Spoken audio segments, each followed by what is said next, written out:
In the introductory video to algebra, that is the previous one only, we discussed that algebra is all about using symbols or letters, and symbols and letters are nothing else but variables.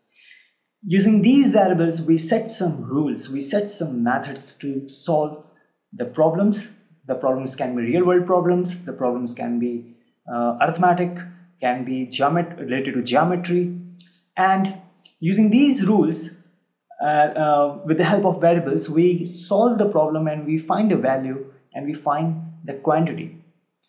And we discussed two examples to show that what's the importance of using variables in algebra.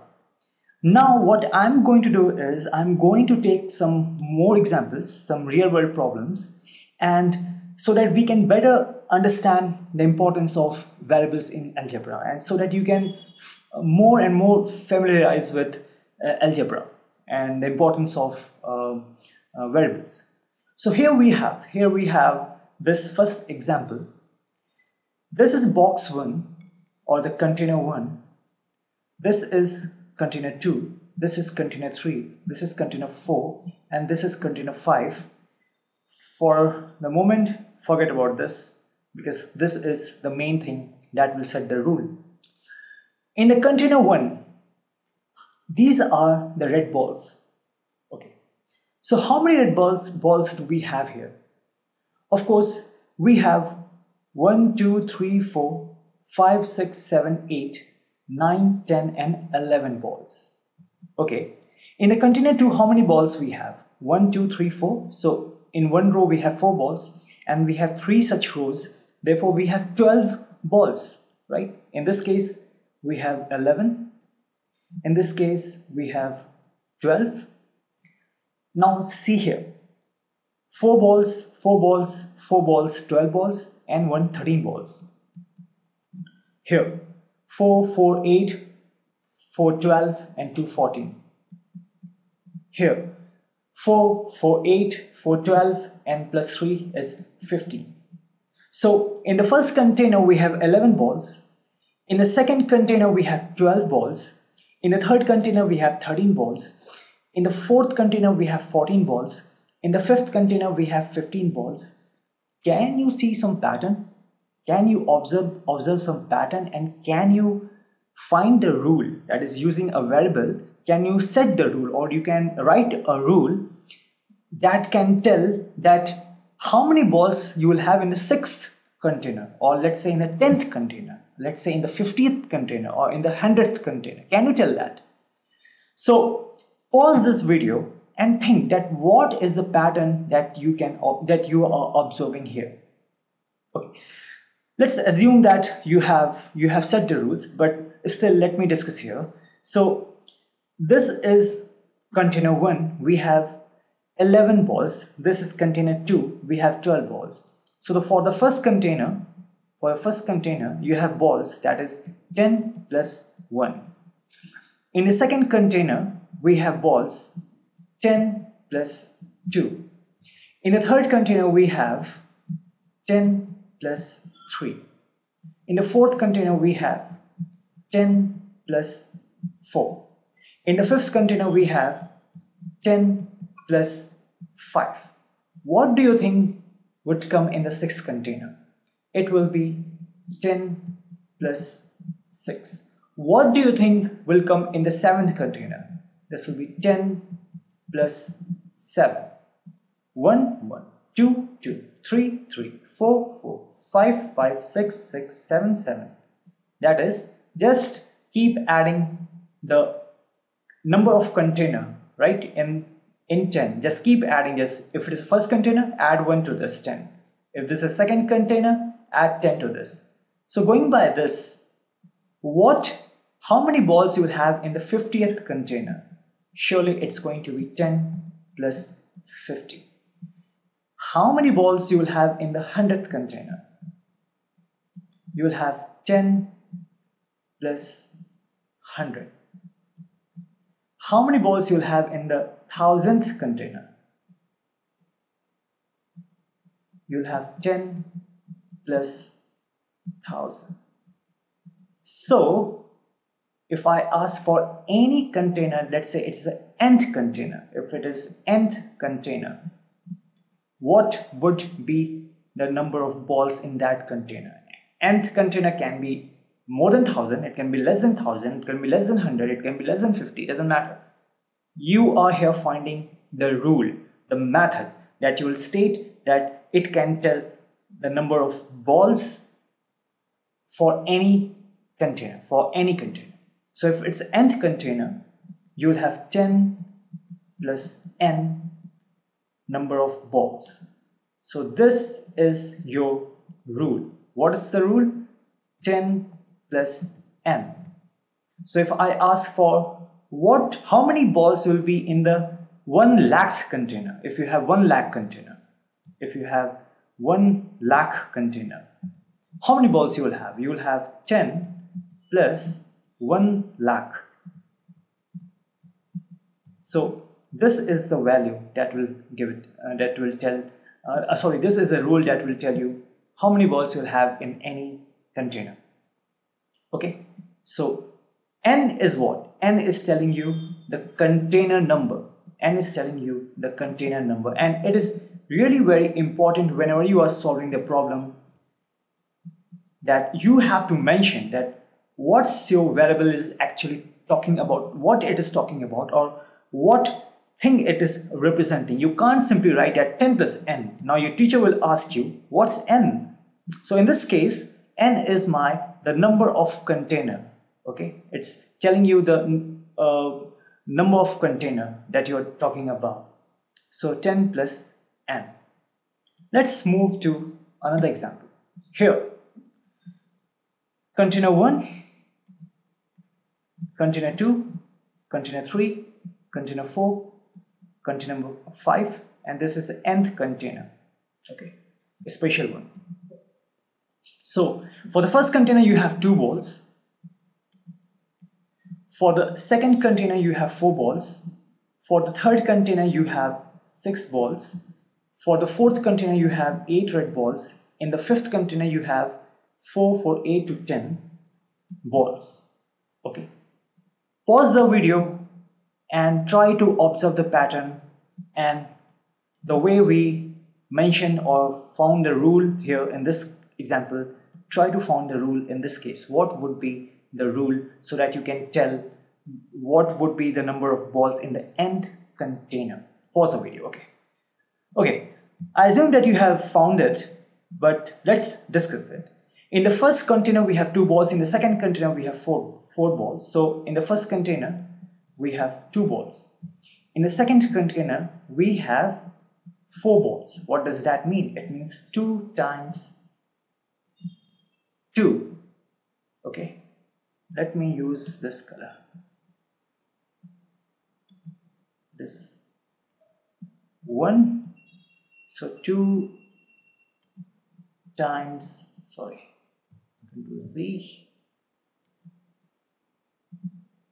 2 times 1. Now it is 2. So in the second container you have 4 balls, it is 2 times 2.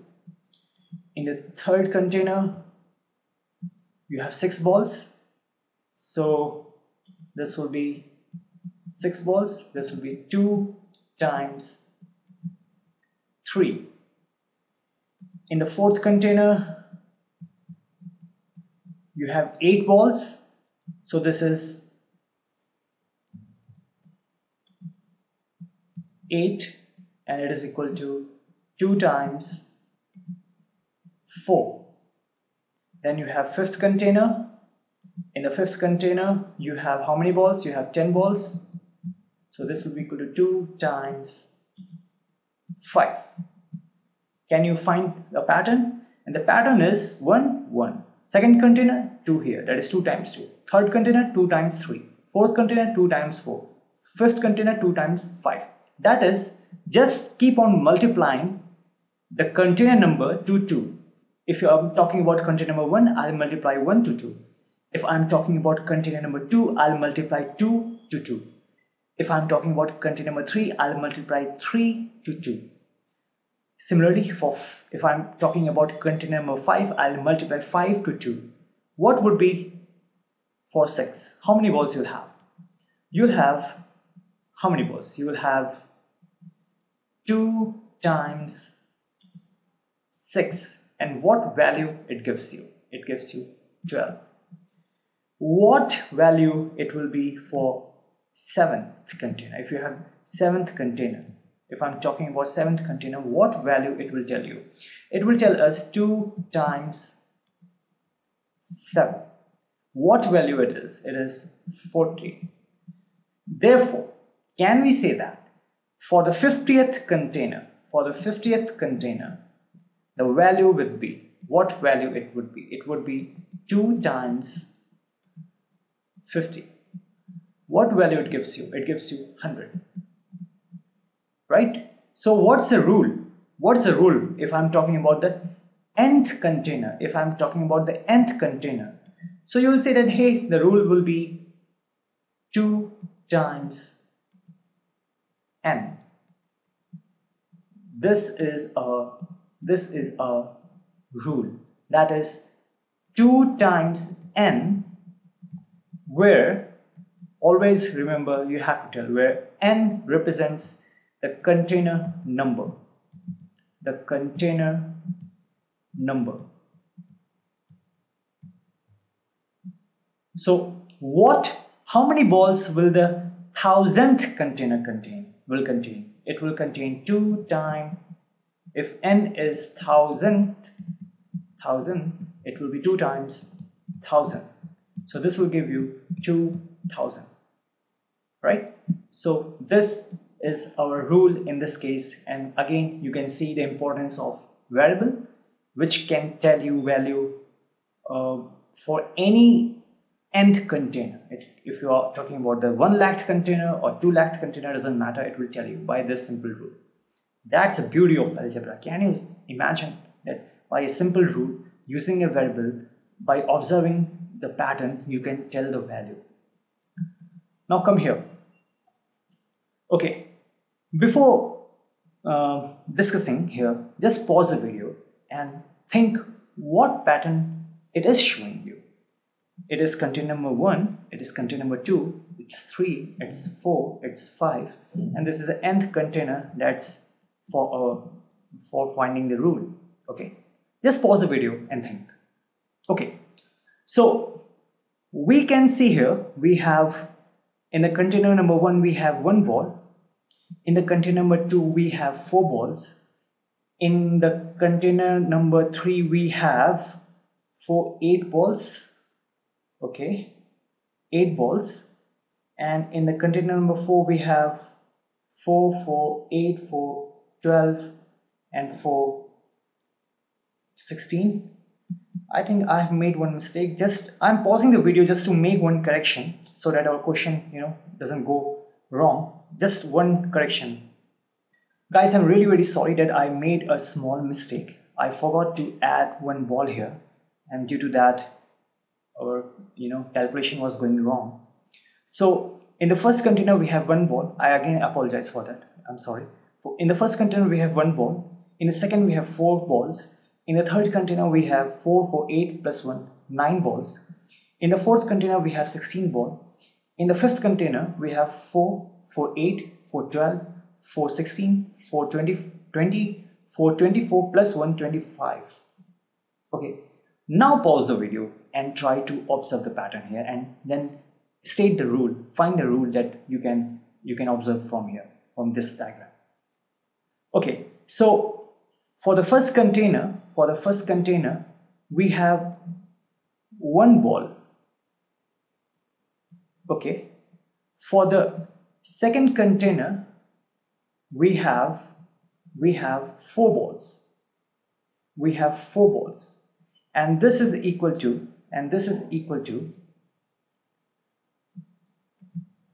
2 times 2. In the third container we have 9 balls, and this is equal to 3 times 3. In this case we can write it as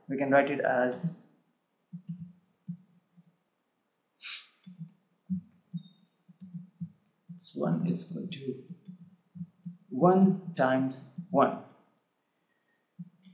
For the fourth container, we have 16, and this can be written as 4 times 4.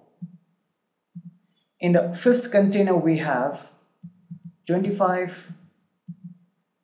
We can write 5 times 5. What's the pattern? What is the pattern? Can you tell, observing the pattern, after observing the pattern, you can tell the value of what would be the number of balls in the sixth container? Yes, you will say that, hey, that's really very easy because now I can observe the pattern. So this will be 6 times 6, and this will be 36 here. This will be 36 here. So what's the pattern here? The pattern is, if you're talking about the nth container, then the number of balls in that container will be given by n times n. N times n, that is n multiplied by n. And this is a rule. N times n is our rule, and n is what? N times n, n is the container number. The container number that you are talking about. So, what would be the number of balls if n, that is a container number, 50? So for the container number 50, the value will be 50 times 50, and this will give you 2500 balls. N is equal to 50, that is container number 50. Okay, so this is the part 1 video on understanding variables better and the importance of variables in algebra. In the second part, again, we will solve some more problems, some more examples, so that we can better understand. Our understanding should be more stronger for understanding the importance of variables in algebra. So see you in the next video.